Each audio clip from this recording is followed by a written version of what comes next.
The man lay still as a piece of meat on a slab, as still as death itself. Though the room was cold, his only covering was a thin cotton sheet that left his head and neck free. From a distance, his chest rose inordinately high, as though some sort of support had been wedged under his back, running the length of it. If this white form were a snow-covered mountain ridge, and the viewer a tired hiker at the end of a long day, faced with the task of crossing it, the hiker would surely choose to walk along the entire length of the man to cross at the ankles and not the chest. The ascent was too high and too steep, and who knew what difficulties there would be descending the other side? From the side, the unnatural height of the chest was obvious. From above, if the hiker were now placed on a peak and could gaze down at the man, it was the neck that was conspicuous. The neck, or perhaps more accurately the lack of one. In fact, his neck was a broad column running down straight from beneath his ears to his shoulders.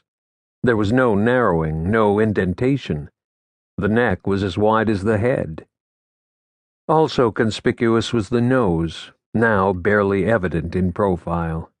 It had been crushed and pushed to one side. Scratches and tiny indentations patterned the skin.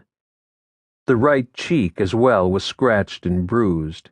His entire face was swollen, the skin white and flaccid.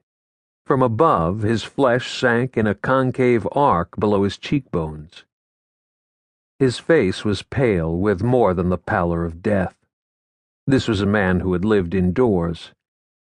The man had dark hair and a short beard, grown perhaps in an attempt to disguise the neck, but there was no disguising such a thing for more than a second.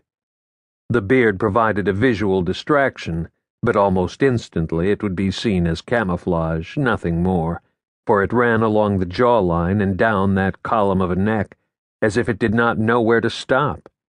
From this height, it looked almost as though it had flowed down across the neck and off to the sides, an effect exaggerated by the way the beard grew increasingly white at the sides. His ears were surprisingly delicate, almost feminine. Earrings would not have looked out of place there, were it not for the beard. Below the left ear, just beyond the end of the beard and set at a 30-degree angle,